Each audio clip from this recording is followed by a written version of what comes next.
복음서는 의도를 가지고 기록한 책입니다.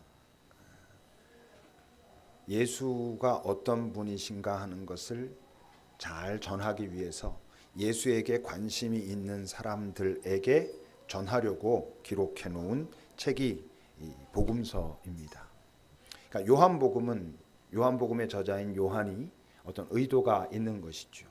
그래서 잘 보면 요한복음은 처음에 예수님이 어떤 분인가 하는 것을 선언적으로 이야기하고 나서 그 다음에 제자들을 모으고 그 제자들과 함께 처음 예수님이 어떤 분이신가를 확실하게 보이는 장면이 가나의 혼인잔치였습니다. 가나의 혼인잔치를 통해서 예수님이 어떤 분인가 하는 것을 드러내신 후에 행하신 첫 번째 일이 성전 정화였었죠. 그 성전 정화를 예수님의 첫 번째 사역으로 하셨다라는 것은 지금 이 세상의 문제의 핵심 또는 열쇠의 핵심이 그 하나님의 집에 있다는 것이었었습니다. 그리고 나서 다시 거듭남에 대한 이야기를 하셨죠. 구원의 본질에 대해서 말씀하시고 그 다음에 사마리아 여인을 만나신다든지 왕의 신하의 아들을 고친다든지 또는 38년 된 베데스다에서의 치유를 보이심으로 당신이 누구이신가를 또 드러내셨습니다.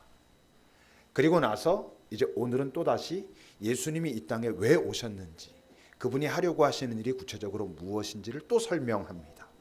그러니까 예수님이 어떤 분인지 보이시고 그것을 증명하기 위해서 표적을 기록한 다음에 그 표적 다음에 예수님께서 또 행하신 일을 기록하고 또 어떤 표적을 기록하고 예수님이 누구신지를 또 가르치고 이런 장면들이 이제 요한복음에서 계속되고 있지요.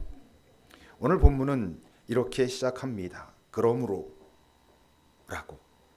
그러므로가 어떤 뜻일까? 이 전에 있었던 이야기가 뭐였었죠? 베데스다에서 그 38년 된 병자를 고치는 일이었었죠. 근데 그것을 고쳐진 것을 보고서 그 시대의 유대인들 지도자들은 그가 고쳐졌다는 사실에 관심을 갖는 게 아니라 뭐였습니까? 안식일에 그런 일을 하다니, 또는 아니 이 사람이 자기가 하나님을 아버지라고 부르다니, 이것을 보고서 어떻게 합니까? 예수를 죽이려고 합니다. 본심은 뭐예요? 예수가 자신들의 어떤 기득권 이런 것들을 무너뜨리려고 하니까 그를 제거하려고 하는 것이죠. 그러니까 오늘 지금 그러므로는 예수께서 그 유대인들의 지도자들이 당신을 죽이려고 한다는 사실을 아시고 나서 무언가 말씀하셨다, 이런 이야기입니다. 뭐라고 말씀하셨습니까? 19절 같이 읽어보겠습니다. 시작.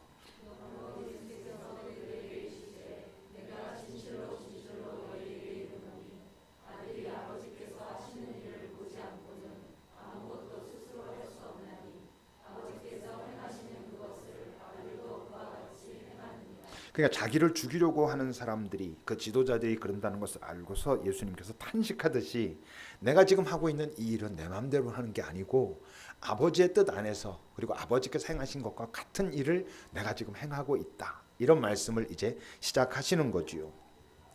이런 말씀을 하실 때 예수님은 어떤 마음이셨을까? 막 답답함, 분노 이런 거였을까요? 아마 아니셨을 겁니다. 그의 마음 속에 있는 가장 중요한 그 마음은 아주 안타까움. 너희들이 이걸 알아야 하는데, 예루살렘 들어가시면서 하신 너희들이 평화에 관한 소식을 알았더라면 참 정말 좋았는데 그걸 알아야 하는데 라고 우셨던 것 같은 바로 그런 마음이겠죠. 인간들의 그 무지에 대한 그 안타까움입니다. 여러분, 정말 위험한 무지 이는 아예 전혀 모르는 게 아닙니다. 아예 전혀 몰라가지고 나 아무것도 몰라, 이건 괜찮아요, 이건 위험하지 않아요. 근데 위험한 게 있어요. 뭐냐 하면 왜곡된 확신. 그것이 옳은 것이 아님에도 불구하고 그것이 옳다라고 확신하고 그 확신 가운데서 성실하고 열심히 살아가는 것이 위험하고, 또 하나는 자기가 알고 있는 것은 일부야. 일부를 알고 있는데 그 일부가 전부라고 생각하기 시작하면 그것도 이제 위험한 것이죠. 수학으로 말하면 전체 집합의 오류 같은 것입니다. 이 사람은 자연수밖에는 몰라. 근데 수 전체에서 자연수는 일부잖아요.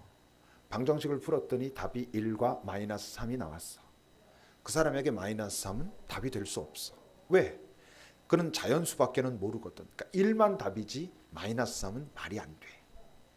우리의 삶에서 보면 그런 경우들이 얼마나 많은지 몰라요. 또는 자기 주관적 지식의 어떤 일반화. 그 사람에게는 그 이야기가 맞아. 그 사람의 여러 삶의 과정, 역사, 그 사람의 지금 환경을 보면 그 사람은 그게 맞는 것 같고 바른 선택인 것처럼 보여. 그런데 그 사람이 만약 그렇기 때문에 모든 사람은 이렇게 해야 돼 라고 하기 시작하면 그것은 무지한 것이고 그것은 파괴적이 될 수 있는 거죠. 그런 사람들의 특징은 자기가 알고 있는 것, 자기가 살아온 것, 그것을 제외한 나머지 모든 것은 말이 안 돼. 네가 몰라서 그러는 거고 네가 무식해서 그러는 거야. 이렇게 되는 거죠.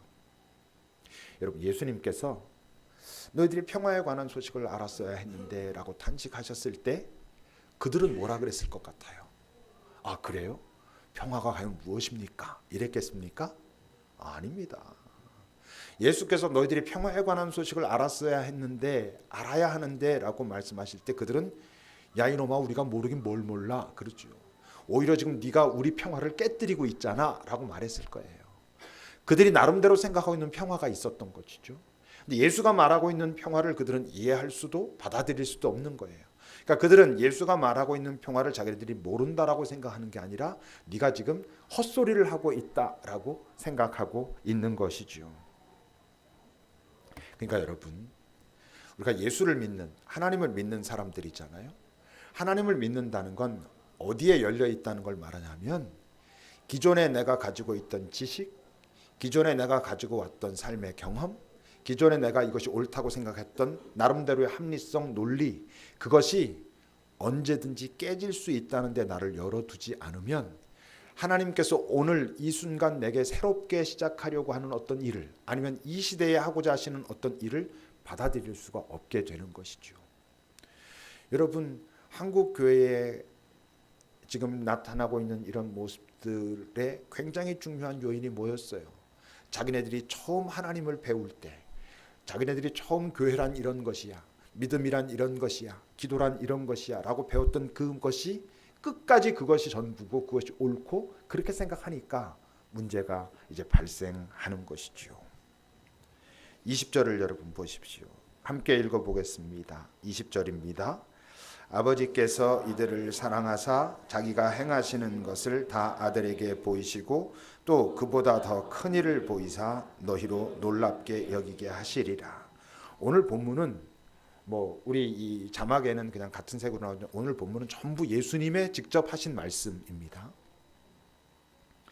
자, 왜 놀랍게 너희들이 여기게 될 거라고 말씀하실까요? 왜 놀라게 될까요? 자신들이 그동안 생각했던 거랑 다르니까, 자신들이 지금까지 경험했던 거랑 다르니까, 전혀 다른 어떤 것이 나타나니까 이들은 놀라는 것이죠. 자신들의 기존의 경험, 기존의 지식으로는 도저히 이해할 수 없는 어떤 일이니까 이런 게 어떻게 가능하지? 라고 놀라게 될 거라는 거예요. 그럼 예수님께서 지금 말씀하시는 어떤 일, 도대체 그 더 큰 일이 무엇이길래 그걸 보면서 사람들은 놀라게 될까? 여러 가지가 있겠지만 그 정점에 있는 건 아무래도 뭐겠어요? 십자가, 부활, 이 사건이지요. 여러분, 그 유대인들에게 하나님의 아들이라고 말하는 자가 저주의 나무에 달려서 못 박혀 죽는다라는 건 말이 안 되는 것이죠. 그러니까 제자들까지 도망가는 것입니다. 그들이 도망가는 건 나름대로 합리적인 것이죠. 어떻게 하나님의 아들이 온 우주 만물의 주인이신 그분이 가장 저주의 나무인 그 십자가에 달려 죽을 수 있는가? 그러니까 그들은 거기에 감히 나설 수가 없는 것입니다. 내가 이분의 제자라고 말할 수 없는 것이죠. 부활도 마찬가지죠. 그들이 부활을 경험했을 때 놀랍니다. 왜? 가능한 일이라고 생각하지 않았거든요. 예수님께서 부활을 예고하실 때 그 제자들이 무슨 소리인지 전혀 알아듣지 못했습니다. 왜? 자신들의 지금 지식의 카테고리 안에는 없으니까. 근데 그분이 부활하셨거든요. 경험했거든요. 그러니까 그들은 놀랍니다. 놀랄 뿐만 아니라 그 다음엔 어떻게 됩니까? 이제 두려워지는 것이죠. 도대체 이분이 누구이시길래 이런 일이 벌어질까라고 생각하게 되는 것이죠. 근데 이제 본질적으로 더 큰 일이란 어떤 일이냐 하면 그 십자가와 부활을 통한 그 구원 사건, 그 구원이라고 하는 사건이 사실은 가장 큰 일이죠. 어떻게 생각하면 십자가와 부활조차도 우리의 구원을 위한 하나의 과정이고 도구인 것이고, 물론 그 십자가와 부활을 통해서 그분이 어떤 분이신지를 가장 명확하게 드러내신 사건이기도 하지만 그 사건은 그러나 우리의 구원을 위한 하나의 과정이었었지요. 여러분 오늘 본문 21절을 보십시오. 같이 읽어보겠습니다. 본문 21절입니다. 시작.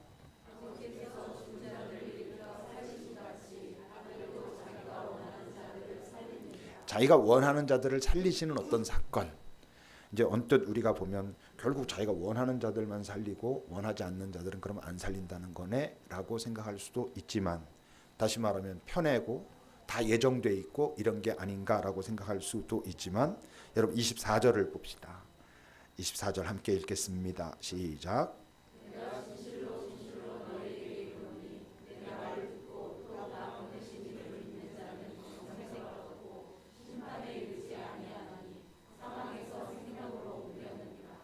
내 말을 듣는 또 나 보내신 이를 믿는 모든 자는 영생을 이미 얻은 것과 같다. 이렇게 말씀하시는 거예요.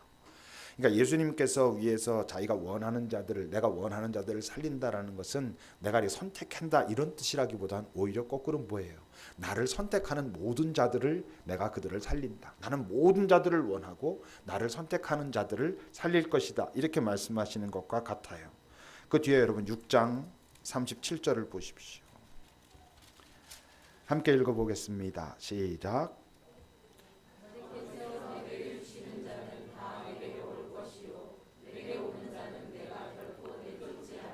그럼 내게 주시는 자만 오는가? 또 이렇게 생각할 수 있지만 40절입니다. 시작.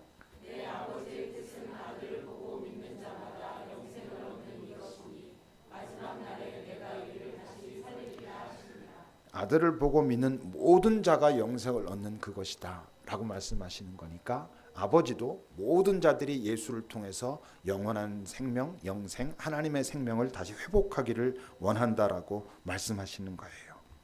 기본적으로 우리가 대략 아는 말씀이지요.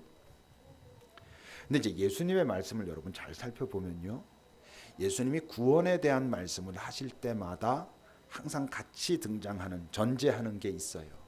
그게 뭐냐 하면 여러분 심판이라는 거예요. 22절입니다. 본문 22절 함께 읽겠습니다. 아버지께서 아무도 심판하지 아니하시고 심판을 다 아들에게 맡기셨으니. 왜 아버지는 당신이 하시지 않고 아들에게 맡기셨을까? 왜 하나님 아버지는 심판을 유보하고 기다리셨다가 아들에게 맡기신 걸까요? 당신이 하면 되는데 왜 그러셨을까? 우리가 알다시피 아무도, 아버지께서 그것을 먼저 심판하셨다면 아무도 통과할 수 없었기 때문이지요. 로마서입니다. 로마서 3장 20절부터 여러분 잘 보십시오. 제가 읽겠습니다. 그러므로 율법의 행위로 하나님께서 인간의 어떤 원칙 또는 하나님의 원칙을 주셨는데, 그것이 율법인데 그것을 지켜내는 것으로는 이런 뜻입니다. 그 행위로는 그의 앞에서 의롭다 하심을 얻을 육체가 없나니, 그걸 통과할 수가 없다는 것이죠. 율법으로는 죄를 깨달음이니라. 그러니까 율법은, 하나님의 그 기준은 너희들이 이거 잘 통과해가지고 한번 의로워져봐 라는 의도로 주신 게 아니라, 율법을 주신 이유는 자신들이 그걸 지키려고 노력하지만 지키려고 노력하다가 결국 어떻게 되기를, 이 하나님의 기준을 우리가 지켜낼 수가 없는 거구나 라고 인정하게 되기를 바라는 의도로 율법을 주셨다는 거예요. 바로 그렇기 때문에 이제는 율법 외에 하나님의 또 다른 어떤 의로움이 나타났는데, 하나님의 어떤 의의 방식이 나타났는데, 그건 율법과 선지자들에게 증거를 받은 것이라. 그동안 많은 율법과 선지자들이 예언하고 이야기했던 바로 그것이 나타났다는 겁니다. 그게 뭔데? 곧 예수 그리스도를 믿음으로 말미암아 모든 믿는 자에게 미치는 하나님의 의니 이것은 차별이 없다.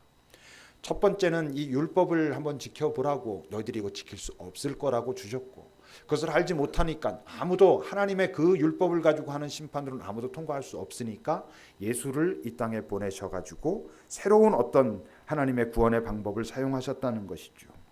모든 사람이 죄를 범하였음에, 이건 모든 사람이 다 죄를 졌다라는 것 이전에 뭐라고?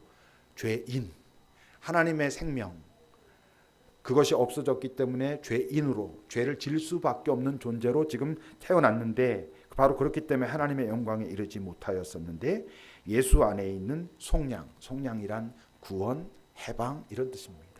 예수 안에 있는 어떤 구원으로 말미암아 하나님의 은혜로 값없이 의롭다 하심을 받은 자가 되었다, 이런 뜻입니다.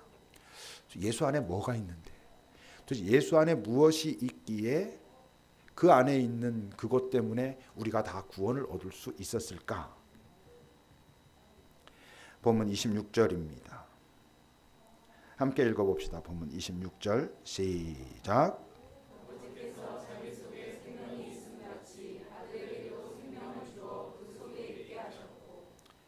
이 생명은 우리가 그동안 많이 얘기했던 호흡, 푸시케가 아니라 조에, 하나님의 생명, 그 생명을 아들에게도 주었다 그러는 거예요. 그럼 이제 또 이렇게 생각할 수 있잖아요. 아니 그 생명은 하나님 아버지도 당연히 가지고 계신데 당신이 하면 되지, 왜 아들에게 그거를 주어가지고 그 아들을 통해서 그것을 한 걸까? 왜 당신이 직접 하시면 되는데 왜 또 아들에게 넘겼을까라고 생각할 수 있지 않겠어요? 그 답이 27절에 있습니다. 27절 읽겠습니다. 시작. 인자가 뭐예요? 사람인의 아들 자자입니다. 그러니까 인자란 사람의 아들, 다른 말로 하면 성육신을 의미하는 거예요. 그러니까 하나님이신 그분이, 하나님의 아들이신 그분이 인간의 모습으로 이 땅에 그 생명을 가지고, 조회를 가지고 이 땅에 오셨다는 거예요. 왜 그러셔야 했을까? 히브리서 1장입니다, 여러분. 히브리서 1장 1절을 보세요. 옛적에 선지자들을 통하여 여러 부분과 여러 모양으로 우리 조상에게 말씀하신 하나님이 뭐에 대해서? 하나님에 대해서, 구원에 대해서, 인간 존재의 실존에 대해서 말씀하신 그 하나님이, 여기엔 어떤 의미가 있어요? 그렇게 말씀하셨음에도 불구하고 아무도 그것을 알아듣지 못하였으므로, 이런 뜻이에요. 그토록 말씀하시던 그분이 그 어떤 선지자 예언자들이 와가지고 하나님은 이런 분이야라고 말하고 하나님의 마음은 이것이야라고 말을 아무리 해도 아무도 알아듣지 못하였으므로, 그 다음에 어떻게 됐다고요? 이 모든 날 마지막에는 아들을 통하여 우리에게 말씀하셨다. 아들을 통하여란 뭐예요? 모든 선지자들이 와가지고, 같은 인간들이 와가지고 그들이 아무리 이야기해도 알아듣지 못하였으므로 하나님께서 직접 자기의 아들을, 생명을 가지고 있는, 조회를 가지고 있는 그 아들을 이 땅에 보내심으로 이들에게, 사람들에게 직접 사람의 모습으로 말씀하게 하셨다, 이런 거예요. 다른 말로 하면 지금까지는 사람들에게는 하나님께서 인간에게 행하신, 사실은 인간이 하나님께 행했던 그런 하나님을 거부하는 것, 그것을 회복할 수 있는 길이 없었는데 예수께서 이 땅에 생명을 가지고 오심으로 이제는 해결할 수 있는 길이 열렸다는 거예요. 어떻게? 그래서 그분이 이 땅에 오셔서 행하신 게 뭐예요? 표적을 보이시는 거예요. 하나님이 아니고서는, 하나님께서 보내신 바로 그분이 아니고서는, 하나님께서 보내신 구원자가 아니고서는 도저히 할 수 없는 어떤 일을 행하심으로 당신이 끊임없이 하신 말씀이 뭐예요? 바로 내가, 하나님께서 너희들을 구원하라고 보내신 내가 하나님의 아들이다. 나를 못 믿겠으면 내가 행하는 일을 보고서라도 나를 믿으라. 너희들의 행위로는 너희들이 구원받을 수 있는 자가 아무도 없으니 나를 믿음으로 내 안에 있는 생명이 너희들과 나누어지게 해서 너희들이 그 생명을 얻으라라고 직접 와서 말씀하셨다는 거예요. 말을 바꾸면 이젠 지금까지는 아무도 통과할 수 있는 길이 없었는데 생명이신 그분이 인간의 모습을 띠고 직접 이 땅에 오셔서 모든 것을 보이시고 우리에게 가르치심으로 우리가 이제 그 생명을 회복할 수 있는 길이 열렸기 때문에 비로소 뭐가 가능하다고? 심판이 가능해졌다는 거예요. 지금까지는 방법이 없었기 때문에 모두가 아무도 통과할 수 없었는데 이젠 방법이 생겼으니까 그 방법을 따라오는 자들을 구원하시겠노라 하셨다는 거예요. 이제 우리 안에는 항상 이 지점에서 이제 갈등이 있어요. 사랑이신 그분은 도대체 왜 그렇게 하실까? 그냥 다 구원하시면 되는데 라고 생각할 수 있는 부분이 우리 안에 있어요. 근데 성경은 끊임없이 그렇게 이야기를 하고 있어요. 이게 이제 우리의 갈등이에요. 여러분 25절을 보십시오. 같이 읽어보겠습니다. 본문 25절입니다. 시작.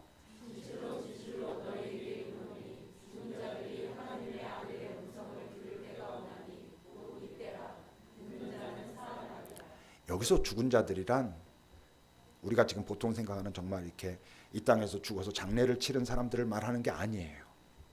지금 25절에 나오는 죽은 자들은 이 땅에 태어나는 모든 인간들을 말해요. 어떻게 죽은 자들? 영적으로 죽은 자들을 말하는 거예요. 그 죽은 자들이 하나님의 아들의 음성을 들을 때가 오나니 언제 곧 이때라 그러시잖아요. 여러분 그 앞에 4장 23절에서 아버지께 참되게 예배하는 자들은 영과 진리로 예배할 때가 오나니 곧 이때라 하는 거랑 같은 뜻이에요. 무슨 말이에요? 예수님께서 이 땅에 오셔서 복음을 선포하시죠. 때가 찼고 하나님의 나라가 가까웠으니 회개하고 복음을 믿어라라고 하는 그 음성을 듣고 그분이 누구인지를 알고 그분을 믿는 자들을 말하는 거예요. 그들은 죽었던 그 모든 사람들이 그 이야기를 듣고 그분을 만나면 어떻게 된다고? 살아나리라. 이 살아나리라는 우리가 하는 말로 뭐예요? 거듭남을 말하는 거예요. 그러니까 지금 25절에서 말하고 있는 이 죽은 자와 살아나는 자는 우린 누구예요 지금? 예수의 음성을 듣고 살아난 자들이에요. 여러분들이 그 살아났다는 사실에 대해서 얼마나 감동이 있는지 놀라움이 있는지는 잘 모르겠지만 여기는 우리들은 거의 대부분 25절에서 지금 말하고 있는 그의 음성을 듣고 그 음성을 들었으므로 다시 말해 그것을 수용했으므로 그를 믿었으므로 살아난 자들이라고 하는 거예요. 그게 첫 번째로 그분의 음성을 듣는 거예요. 근데 그분의 음성을 듣는 두 번째 상황이 있어요. 28절을 여러분 보세요. 같이 읽어보겠습니다. 28절 시작.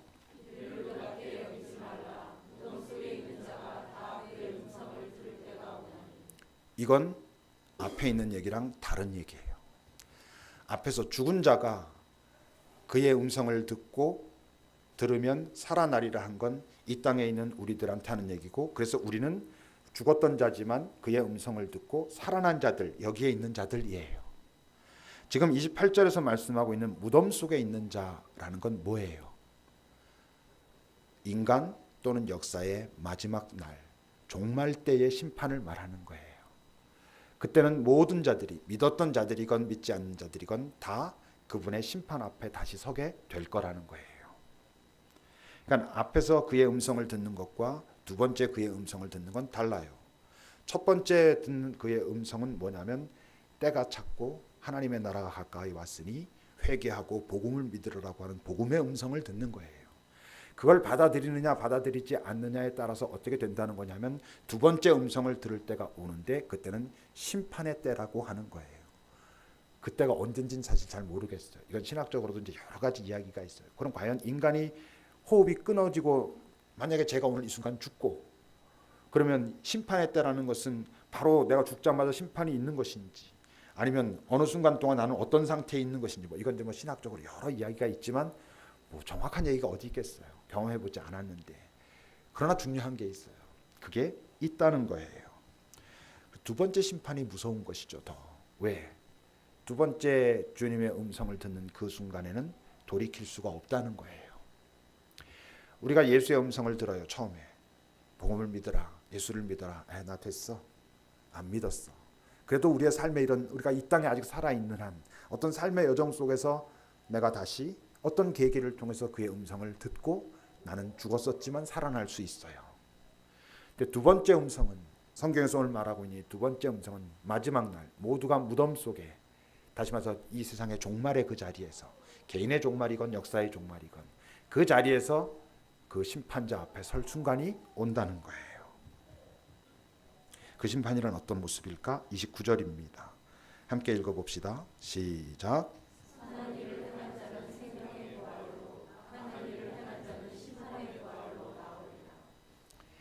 생명의 부활을 경험한 사람들이 어떤 모습인지는 잘 모르겠어요. 심판의 부활이 된 사람들은 도대체 어떻게 되는 건지는 사실 잘 모르겠어요. 우리가 보통 말할 땐, 그냥 전통적으로 말할 땐 이 생명의 부활로 오면은 뭐 금으로 만든 성에서 뭐 어쩌리 저쩌리 그래요. 그건 아닌 것 같아요.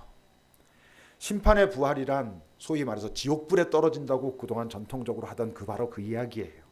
그래서 죽지도 않은 채로 계속 불에 타고 무슨 뭐 심지어는 뭐 똥물 속에 들어가 있고 뭐 이제 이런 얘기들도 있잖아요. 근데 그것도 아닌 것 같아요. 구체적으로 그런 형태는 아닌 것 같지만 뭔진 잘 모르겠어요. 근데 중요한 게 뭐예요? 그게 있다는 거예요. 생명의 부활이 어떤 것인지 구체적으로 지금 우리가 다 완전하게 온전하게 상상할 수는 없지만 심판의 부활이라는 게 이게 정죄된 부활을 말해요. 그러니까 죄인으로 정죄된 결정된 그 부활이 어떤 모습인지는 알 수 없지만 분명한 건 그게 있다는 거예요. 이 다음에 보면 알겠죠. 어떤 모습인지. 근데 그 기준이 뭐라고 말씀하시냐면 선한 일과 악한 일이라는 거예요. 그럼 이 선한 일이라는 게 고명이가 나보다 훨씬 더 착하니까 나중에 너희 딱 보니까 고명이가 더 착하네. 그러니까 너는 생명의 부활로 창엽 너는 목사였지만 아주 애가 성격이랑 뭐가 안 좋아. 너는 심판의 부활 이렇게 되겠어요? 그런 거 아니에요. 여기서 말하는 선하다라는 뜻은 그런 의미로 말하는 게 아니에요. 마태복음 19장 16절을 보십시오. 어떤 사람이 주께 와서 말합니다. 선생님, 내가 도대체 무슨 선한 일을 해야 영생을 얻을 수 있겠습니까? 우리가 잘 알고 있는 부자 관원 이야기예요. 이 부자 관원이 나름대로 상대적으로 선한 일을 하면서 살았던 사람이에요. 뭐 하라는 계명은 거의 다 지켰습니다라고 말했던 사람이에요. 근데 그 안에 자유가 없어. 해방이 없어. 그래서 예수라고 하는 분 앞에 달려와가지고 도대체 내가 해야 될 다른 선한 일이란 게 무엇입니까? 라고 묻고 있는 거예요. 그러니까 상대적으로 누가 조금 더 착한 일하고 좋은 일 했냐 이런 의미가 아니라는 것이죠. 성경을 잘 보면 예수님께서 그렇게 하고 있는 그를 보시면서 사랑스러워하셨다 그랬어요. 뭘? 그동안 선한 일을 많이 한 걸? 아니. 그런 것들을 함에도 불구하고 그 안에 뭔가 해결되지 않는 어떤 아픔과 어떤 공허와 부담감, 자유롭지 않은, 해방되지 않는 그것을 그냥 버리지 않고 직면하고 그것을 알고자 하는 그런 갈망을 사랑스러워하시면서 그에게 가르치신 거예요. 성경의 내용 자체는 가서 다 버리고 나 따라와 이랬지만 그 내용의 의미는 뭐예요? 네가 의존하고 의탁하던 대상 자체가 변해야 돼 이런 거예요. 그러니까 선한 일이란 오늘 예수님께서 말씀하신 선한 일이란 남들보다 조금 더 뭐 많이 도와주고 뭐 착한 일하고 이런 의미가 아니에요. 나라고 하는 존재가 어떤 존재인지 아는 거예요. 내 안에 나 스스로는 해결할 수 없는 어떤 공허와 어두움과 악함과 상처와 슬픔이 이게 해결되지 않는 것이 있구나라는 걸 아는 것. 자기 인정. 자기 인정은 자기 부정과 똑같은 단어라 그랬죠. 그 자기 부정이 바로 뭐예요? 회개예요. 내가 이게 해결할 수 없는 어떤 부분이 있구나. 그랬을 때 비로소 가능한 게 구주를 찾는 거예요. 누가 나를 구원할 것인고를 찾는 거고 그래서 예수가 나의 그리스도시요 하나님의 아들입니다라고 하는 게 복음을 받아들이는 거라 그랬잖아요. 그랬을 때 그에게 생명이 들어간다는 거예요. 착한 일을 좀 더 많이 하고 지금까지 20개 했는데 앞으로는 30개씩 한다는 의미로서 선한 사람이 아니고 내 안에 없었던 잃어버렸던 하나님의 조회가 들어옴으로써 선한 존재가 된다는 거예요. 그때 그가 이제 경험하는 게 조금 더 착한 일하고 조금 더 나쁜 일 했을 때 잘난 것 같고 난 왜 이래라고 자기 비하에 빠지고 하는 그런 부분이 아니고 나라고 하는 존재 자체가 그분의 관리하에 있구나. 나라고 하는 존재 자체가 그분의 은혜 아래 있구나라는 걸 알게 되는 그런 존재를 오늘 예수님은 선한 일이라고 말씀하고 계시는 거예요. 당연히 악한 일은 뭐겠어요? 그 앞에 3장 여러분 20절을 보세요. 악을 행하는 자들의 특징은 빛을 미워한다는 거예요. 빛으로 오지 않아요. 그러니까 악한 일이라는 건 남들보다 좀 더 나쁜 일 많이 하는 것을 말하는 게 아니에요. 이 악한 일도 뭘 말해요? 빛을 거부하는 거예요. 빛을 거부한다는 게 뭐예요? 생명을 거부하는 거예요. 왜 생명을 거부하게 해요?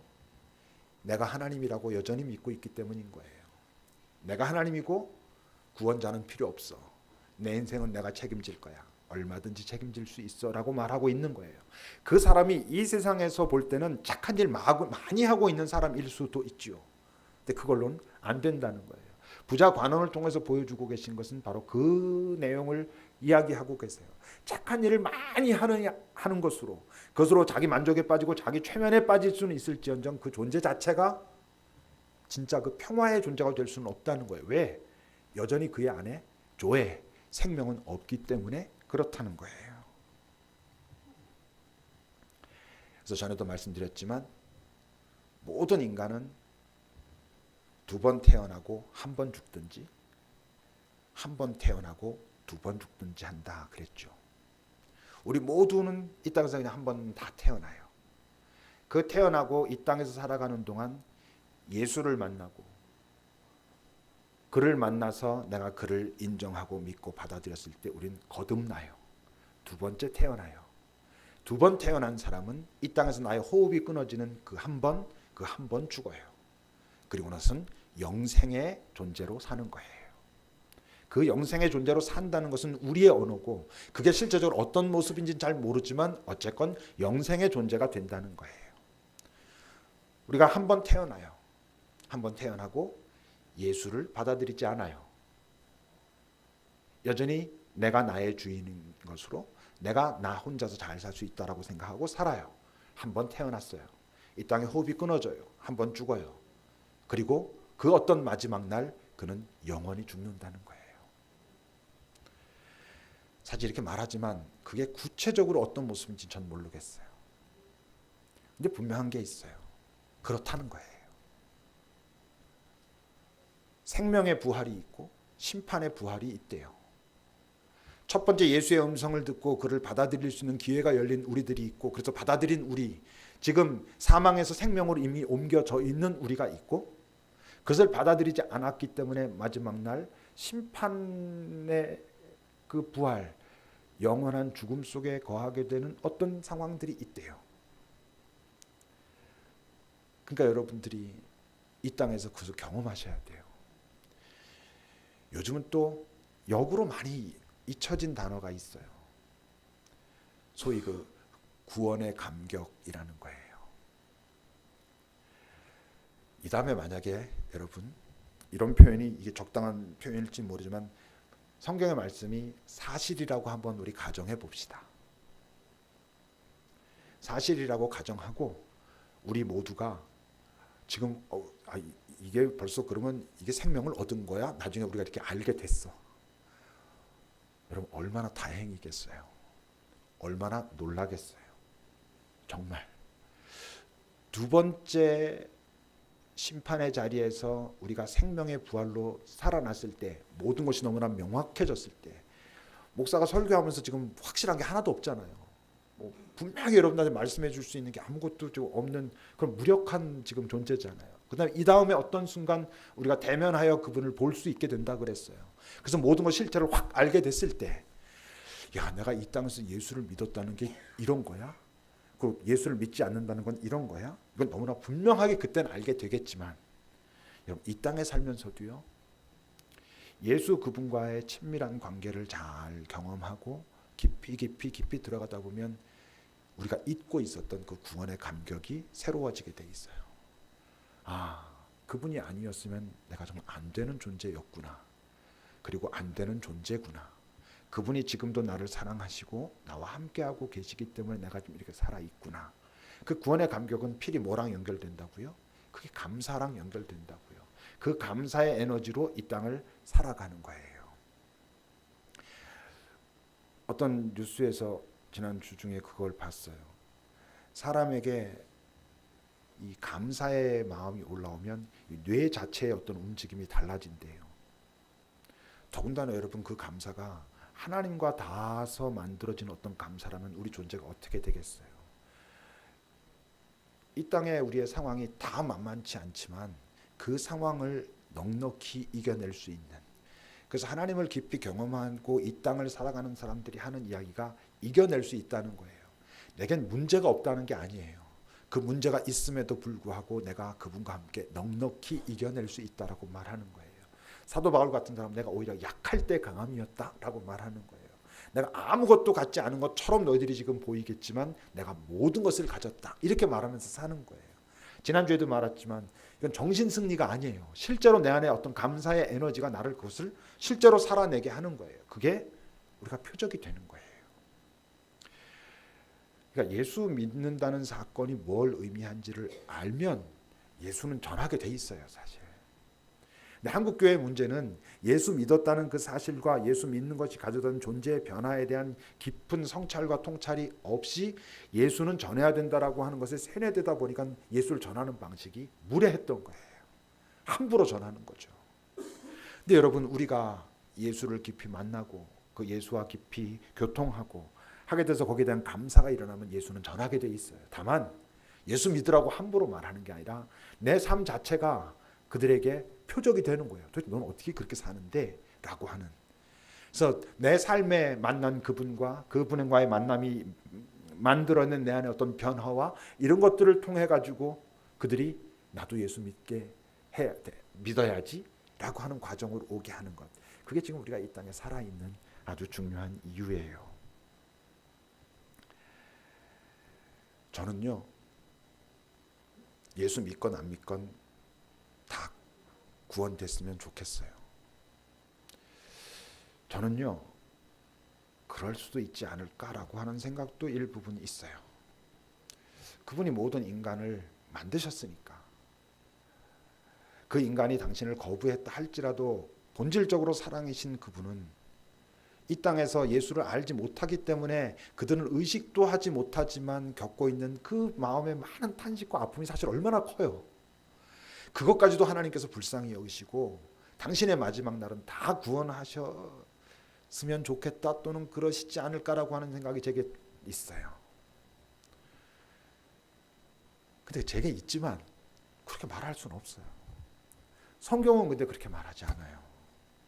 성경을 기록한 사람들이 물론 성령께서 인도하셔서 기록했지만 여기까지만 일단 말씀을 하라고 하신 건지 이게 실제로 전체고 오늘 우리가 본 것처럼 첫 번째 하나님의 음성을 듣는 예수의 음성을 듣는 순간이 있고 두 번째 이제 심판자로서 마지막 결정 내리는 그 재판관으로서 음성을 들을 때가 있고 그래서 정말로 생명의 부활과 심판의 부활이 전혀 달라서 이 존재는 소멸되든지 아니면 정말 영원한 어떤 사망이 말하고 있는 그 절망의 과정을 가든지 그런 건지 어떤 건지는 잘 모르지만 성경은 그렇게 말해요.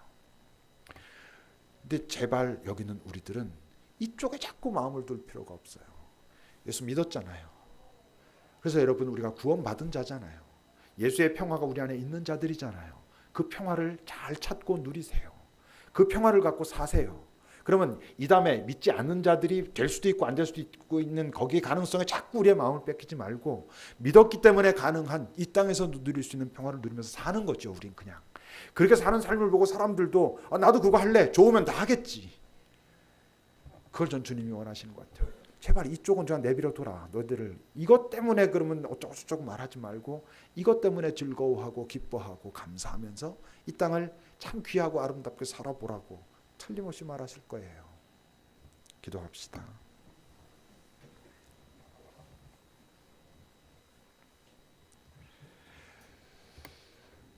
여러분 우리 자신은 지금 예수를 믿고 있는가?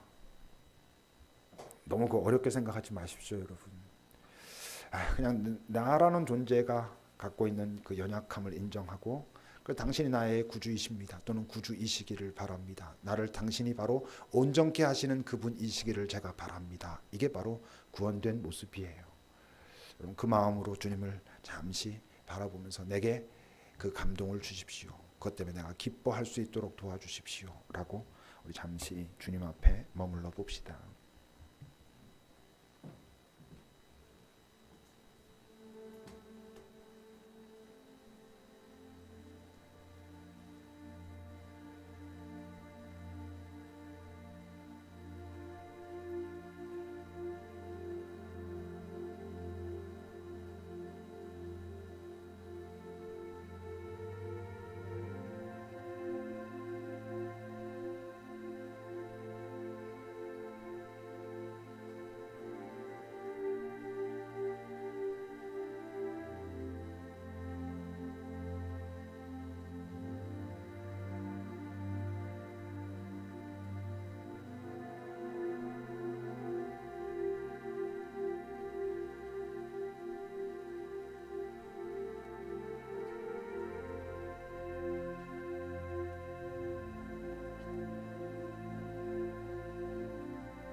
주님, 우리가 이 땅에서 예수 믿고 겪을 수 있는 가장 큰 억울한 게 있다면 예수 믿으면서도 예수 믿는 기쁨이 뭔지 모르고 살아가는 거라는 걸 우리가 기억하게 하옵소서. 예수 믿는다고 하면서도 예수 믿는 기쁨이 없으면, 예수 믿은 감격이 없으면 정말 죽도 밥도 아닌 것이 된다는 걸, 어설픈 기대와 어설픈 갈등으로 이쪽도 저쪽도 아닌 정말 어설픈 인생이 될 수도 있다는 걸 우리가 알게 하옵소서. 이 땅에 사는 동안 예수 믿는 기쁨이, 예수 믿은 감동이, 그 감사가 우리 안에 있어야 예수 믿은 자로 살아가게 된다는 걸, 작은 예수로 우리 자신이 표적이 되며 살아갈 수 있다는 걸, 그리고 그 삶은 충분히 기쁠 뿐만 아니라 즐겁기까지도 할 수 있다는 것을 우리가 기억하고 또 경험하고 그러기 위하여 구하는 그런 우리들이 다 되게 하옵소서. 예수님의 이름으로 기도합니다. 아멘.